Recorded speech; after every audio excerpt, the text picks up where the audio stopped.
Hey everybody, welcome back to the LuckyDog podcast. This is your host, Elias Roush. This podcast is sponsored by EliasRoushMedia.com, photo, video, digital media production. Today we are discussing Season 2 finale of Yellowstone. Let's just say, for anyone that hasn't started Yellowstone at all and you're just kind of walking in, go ahead, check out the show, watch what you need, catch up, then join back in the podcast. That should be a resounding recommendation right there. I'd say that I was pretty good. I'd say that the show is let's just say pretty good. Season 2 sometimes can be a slump in television. That's not the case here for Yellowstone. Yellowstone happens to only get better. They emphasize on all of the quote-unquote, I'm going to say the Western porn. And not, I was going to say cowboy porn, but that sounds weird saying that. So I'm just going to say Western porn, as in you get twice as many cowboys riding, herding cattle. They are twice as many landscape shots. There's twice as much Jimmy craziness. There's twice as much people getting punched in the face, plus a little bit more action. Let's just say they doubled down on everything that I thought was great in season 1. They even have like these one-liners, like a cowboy does what a cowboy does, and you're like, well, son of a bitch, he's right.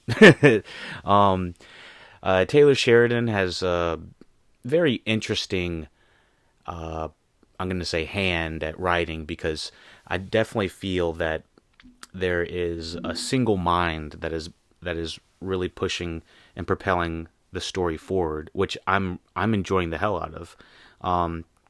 Let me confirm this real quick. I'm pretty sure he's writing so he's writing all of the seasons, but he's not directing all of the seasons. That's what it is. Yeah, okay, so, and we actually get a little bit of the Taylor Sheridan in the show. He's a interesting character himself, that he writes himself as, kind of exuberant. Yeah, so I would have expected you to have watched Season 2. I wanted to kind of just do a small, quick, roundup review. So yeah, everything that had happened in Season 1 just gets doubled down in Season 2, from the murders to the people wanting land to the different fractions. Dan Jenkins, I believe, that's the Dan Jenkins, played by Danny Huston, Hudson, I think. He does not die in Season 1. I think I had recorded that podcast thinking that he had died, and having him come back and kind of having to align himself with John Dutton and the Duttons family, and obviously Gail Birmingham. Yeah, I thought that that fraction of these people that are technically enemies are going to have to come together to fight the one foe. I really do enjoy that overall arching storyline of this narrative. We see how the Duttons family has been targeted multiple times by Malcolm Beck and his brother, and Teal Beck, and I didn't really understand how aggressive and how crazy these guys were going to be until I think it was episode 7, when Beth gets attacked, and they are actually coming for blood. Like, they were literally going to, they do assault her multiple times, and then eventually Rip has to come in and, rip them a new one, if you know what I mean. These hitmen, and so it even goes to the nth degree of them taking Casey's son, Tate Dutton, at the end of this series, or at the end of this season. And I know I'm kind of jumping around right now. I'm going to kind of maybe just talk about the individual characters instead of the overarching season. But overall, I was like so surprised that they were willing to go to that degree. So yeah, I did enjoy the storylines. They went smooth. I didn't really think too many episodes had any lulls in it. I thought maybe episode 7 was a little bit slower than usual, just from like the story perspective, but still enjoying the hell out of the majority of the season. And the cowboys that are that live on the ranch are a big part of season one, or they are a part of season one, but become an even bigger part in season two. They honestly feel like a fraternity of, brothers and young bucks that are coming together. I was surprised that Jimmy's kind of love interest, I forgot her name, she just up and leaves the show randomly off screen. I was like, what the heck's the point of that? I didn't really understand that they had this one female cowgirl, and she was kind of being indoctrinated as the next cowgirl. I think her name was Avery. She just like straight up gets up and leaves. I want to know what the reason for her not being on the show any longer. It just kind of felt awkward or weird. I didn't understand what would happen. Maybe they wrote her off. But yeah, Jimmy has an interesting through line. You know who Jimmy is? Jimmy is Greg from Succession. And if you haven't watched Succession, Greg is Greg the Egg. He's a goofball character that's kind of the comedic relief. But Jimmy has a little bit more going on in his background and in his past with regards of having to owe money, and him and Avery get into it with these like meth head dudes that end up going and killing Jimmy's grandfather, I believe, even though Jimmy had paid off his debts and he'd given him his belt buckle for riding the bulls and shit like that, riding the horse, bucking the horse, whatever. And I was like, damn, Jimmy's gonna have to go all the way, and they're going to have to get blood on their hands. It's not the first time, definitely won't be the last time, but this show is so much of them having to, someone does something to them, they retaliate, normally by killing them or almost killing them, and then they have to go and scrub the evidence. And, characters like Walker, who are just not trying to get their hands dirty like that, are trying desperately to leave the ranch. There's an older black cowboy that rolls up on the scene in the first episode, who, in my opinion, he literally just gives some great lines, but I don't, and his name's just Cowboy, I think it is. I don't even know his name is. Stephen Williams. I love his look and his the feeling of him having a lived-in character. I was pretty surprised about that. Just how natural he felt just coming onto the screen, but it really didn't feel like he did too much. I mean, in comparison to the rest of the cowboys that came on, and even Avery, who had came on as well, I feel like he barely did any work. I was like, what is this guy getting paid for? They even bring it to attention. They're like, yo, we forgot you were even here. So, yeah, so much has been going on in season 2. Almost can't even cover it all. Jamie and his girl break up. She's so power hungry. And she's like, if you're not going to be an elected official, then why the fuck am I with you? And she's like, what, are you just going to get DUIs and, get a nice little coffee shop or something, open up a law firm beside a little coffee shop? Like, what the fuck is that? It's like, why does that sound so bad? She wants, like, to be dating the cream of the crop, I guess. And Jamie, I honestly thought that Jamie was gay at the first season. I really had no idea what was going on. And I guess Beth had made a joke about it or something, and I just assumed that was canon. So apparently Jamie and his girl, or his ex-girl, have a baby on the way, and she wants almost nothing to do with him, and she knows about the death of the reporter that was going to leak all the information about the Duttons, and Jamie had her mysteriously disappear. Jamie just like flips his lid.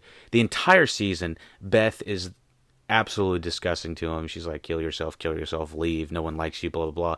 I don't really think I understand all the hate towards Jamie yet.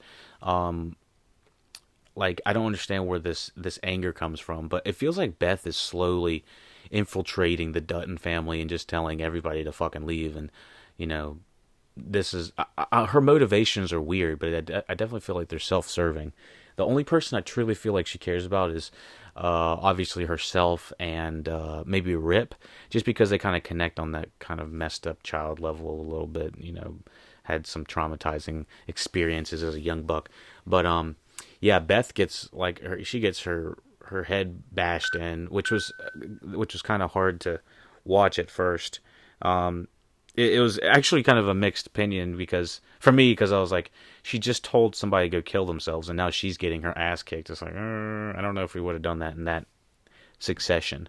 But I'm trying to think of anything else we needed to discuss. Latatu. John Dutton is like sick as fuck. He doesn't have cancer, but he has like ulcers, and there's multiple times he's going down due to possible health reasons. And he writes Rip. He writes Jamie out of the trust, and then he writes Rip into the trust. And it's very interesting how Rip has still so much more respect for John, calls him sir almost every time. He's definitely like his right-hand man, one guy he can truly trust. And John says that. And so I really do like that dynamic. But there is also this like, I'm not your father, and he's like, yeah, and I'm not your son kind of shit. It's like, just because y'all aren't biologically, whatever you want to call it, paternally related or whatever, doesn't mean that you don't care about each other like that. Sometimes I hate in television how Batman had this problem. He keeps calling Alfred. He's like, you're not my father. It's like, yeah, but he fucking raised your ass. He didn't have to raise you for anything. He didn't have to do anything. But he may not be your technical father, but he's the father figure in your life, and you should respect them just like it. And same situation if it was a mother figure in your life. You put the respect on it. If they were raising you, then yeah, put some respect on it. And yeah, there is that little awkward shift of Rip always looking up to John like a father, but I don't necessarily think if John looks at Rip as like the eldest son. He kind of, I don't know. And even the eldest son in the show, I feel like is hardly ever brought up, except for when Dan brings it up at the first episode. It reminds how evil he is. I'm talking about burying a child is one of the hardest things a parent has to do. But yeah, I think the family dynamics are extremely interesting, and that's one of the main reasons I kind of like watching it in a binge mode. So it's like, what's going to happen next? But yeah, so Tate gets his head shaved. He's taken by, what is that guy's name? I just forgot his name. By the other guys that are trying to stop the land and casinos and the land purchases and whatnot. Let me see what this guy's name is. Malcolm Beck. Sorry, yeah, the Beck brothers. So he's taken by the Beck brothers. I did think that was a little extreme to do that. I was like, this is really getting down and dirty for just kidnapping kids at this point. I don't know what they thought the retaliation was going to be. Just have a negotiation. It's like, that's not how any of this works. We have Monica real quick. Let me go down the cast real quick. Yeah, John Dutton. He's definitely. Let me say real quick. There is one really excellent flashback with him and his father at the beginning of the finale of season 2, and it really got me in my feels. I was like, "Ooh, this is excellent, well acted scene." I could relate in many ways, for better and for worse. And of course, I like the flashback of having even further back with Josh Lucas playing John Dutton. It's interesting to see how he it has evolved into the Kevin Costner persona or character from the Josh Lucas John Dutton. Definitely brighter, more optimistic John Dutton earlier, as opposed to the latter half. So, yeah, John is coming to realization with more of his mortality through the season. Still some excellent one-liners. Casey Dutton is back and forth. We find out that he was a soldier in Afghanistan, had to do some really traumatizing stuff, like shoot an entire family or something like that on accident. I don't know. But he had to do things in Afghanistan that he's really not wanted to talk about. And John's trying to understand him a little bit more. And, he probably has like a little bit of PTSD from that. The Casey character is basically just trying to find his way in the world of being in kind of a broken family at the end, in the midpoint of this season. And then eventually, when everything's going good and everything's on the ranch, he's finally got Monica back. Monica's like sort of talking to this one guy, but then she realizes she loves Casey and wants to have everything together, wants to have Tate back and whatnot. I knew that therapist, that physical therapist, was trying to cop a feel a couple times. I saw what he was doing. I saw you those hands. But yeah, he was hitting on Monica the whole time. Monica goes through the ringer. She gets her head beat in the first season. Second season, she's going through physical therapy and being made fun of a little bit at school. It's a little bit heavy-handed with all of her background stuff. And I heard that, is she not Native American? She's referred to as Native American multiple times, but I heard that there's a little bit of she's from Columbia, South Carolina, and Kelsey Chow. Maybe is she? Let me see.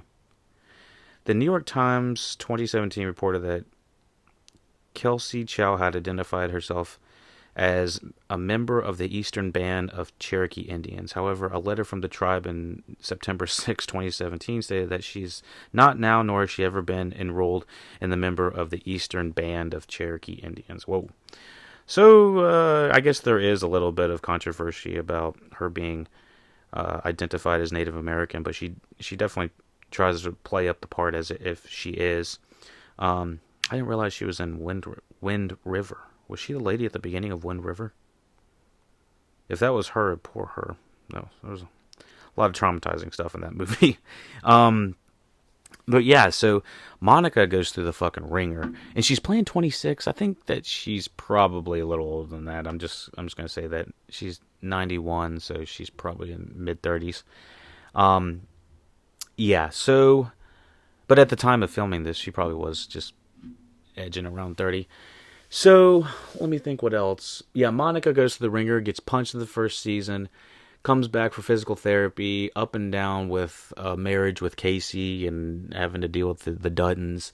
And then finally, when things are going good, she gets violated. She gets racially profiled at one of the downtown stores in the second to finale episode, I believe. And Beth has to come in and raise hell, raise havoc, and then dress down this white lady that's being kind of absurd and of sorts, as well as the cops. They're just doing like a straight strip search, which does not sound legal at all. I was like, what the fuck are the lawyers? So yeah, and Beth's first reaction is she busts open the store and dressing room and takes a photo of Monica like naked or like mostly naked. I know it's for evidence, but I was like, that doesn't make Monica feel any better. So yeah, I was like, Monica kind of went through the ringer, and then she has to deal with Tate being abducted at the end of the episode 9. So yeah, she kind of goes through the fucking ringer in season 2. But it'll be interesting to see if she wants to stay on the ranch after all of this. You would think it's the most safest place, but evidently that's not the case. So yeah, Casey and Monica, most of the season they're trying to make things work, and at the very end, when they're about to make things work, Tate gets, and they're talking about longevity of living on the ranch and big house, a lot of kids, that type of thing. They take Tate, they shave his head and probably traumatize the hell out of the kid. And all Tate's just trying to do is feed Lucky the horse. There's an ominous ass shot. I think it was one of the most affecting shots of the 2 seasons, besides the scene with Kevin Costner, John Dutton and his father, the flashback. the scene where Tate is taken and John's walking out and all he sees is the horse because the gate was left open and the horse is just like standing there ominously, like, oh fuck. Like, that was the most, like, I don't know who thought of it or who thought that was a good idea, but it is like spot on, one of the weirdest, creepiest shots I've seen in a minute. And it's just, it says so much without saying really anything. It says that the horse is not where he needs to be. Tate's not there. There's things are all out of whack. And so there's a lot of just like beautiful shots that are kind of scary at the same time. I was thinking it's like beautiful scenery, but horrifying things that are happening. It's, like kidnappings, abductions, murder, Jamie murdering that one lady, what is it? What is her name? Something, is it Sarah? Sarah Wynn? Yeah, Sarah Wynn, I think. I knew when she was going out there in the middle of buttfuck nowhere and Jamie was meeting her and nobody was there, I was like, Jamie's gonna fucking kill her. I knew it almost immediately as she was like trying to find her way. So I was, and how are they not gonna, like, I know they found her body, but like, she was strangled and you can tell that, and there's things that the coronary guys should be able to check to see that she was dead long before all that had happened. So it's just like, how many loose ends are we going to have on this one, and how far should we follow it as well? So yeah, horrifying things happening in a beautiful location. Kind of the juxtaposition of that. Let me think. Jamie is kind of more like spiraling out of control a little bit. He wanted to kill himself at one point, and mostly Beth was trying to help him pull the trigger almost. Thank goodness he didn't.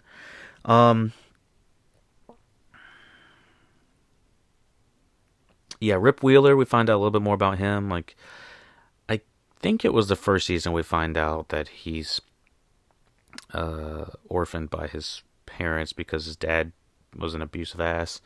And we find out where all his money's really going. I think he says he pays like $2,000 or $20,000, some sort of multiple thousands for a headstone for his mother.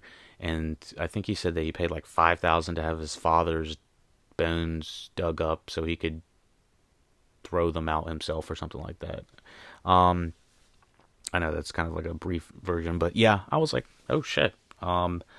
He's got some depth, and I like the character even more. And his introduction in the first season is so intense with him branding Jimmy immediately. We're like, do we even like this guy? So Jimmy, like I talked about it a little bit earlier, that one played by Jefferson White. He's kind of the more likable guy. He's having a very interesting dynamic with the other cowboy. What is that guy's name?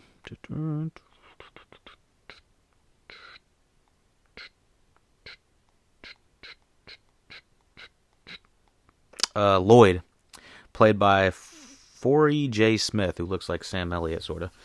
I was like, oh shit. I like their dynamic of him kind of looking over Jimmy as like a father figure that Jimmy kind of never had. And like I said, I think what some of the plots of the show, the subplots of the show, are almost just as strong as the main narrative of the Duttons family.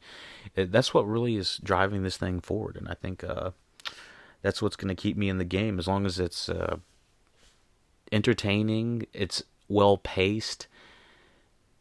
Give me more. Let me see if there's anything else I need to cover before we close on out of the podcast.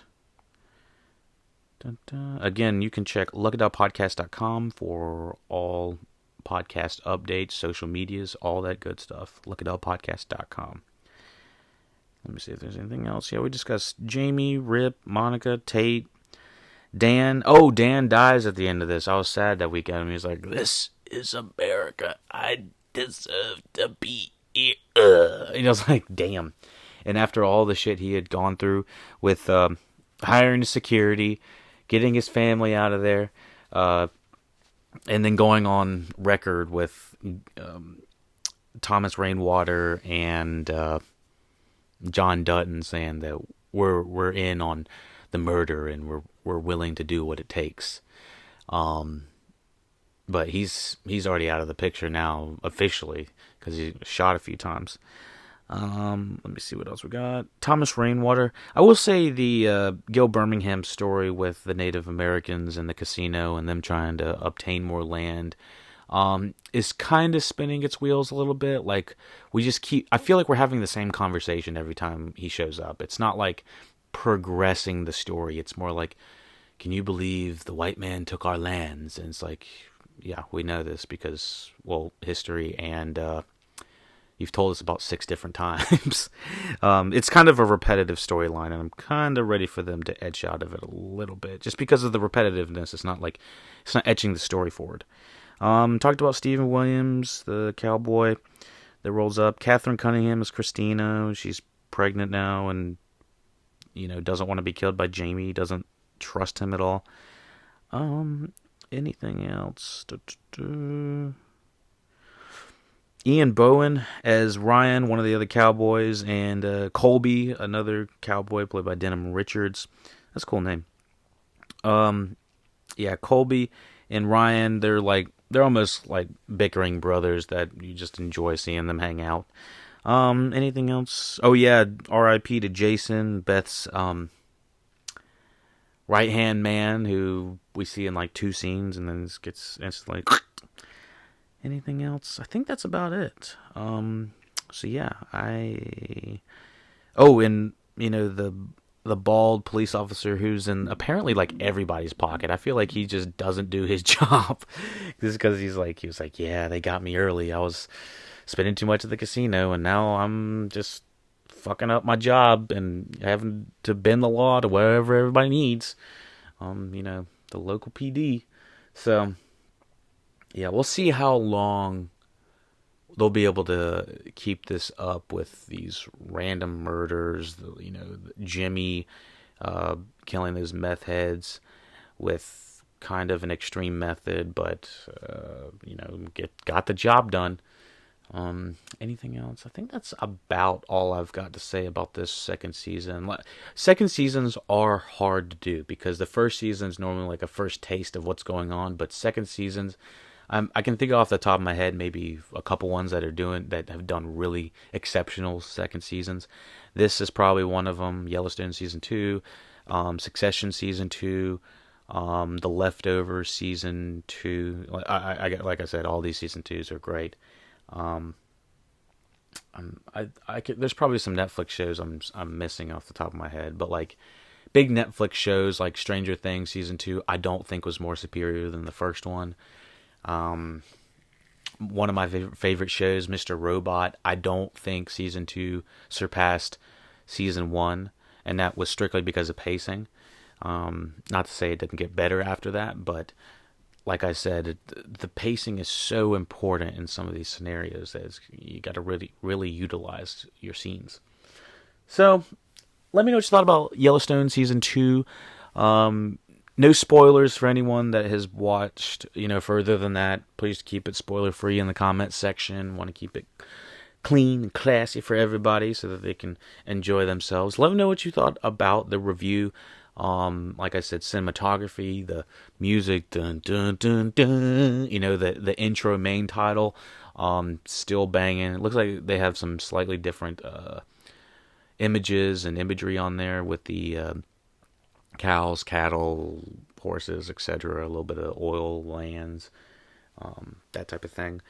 And trying to think of anything else. I think that's about it, partners. So until next time, meowdy and take it easy, cowboy.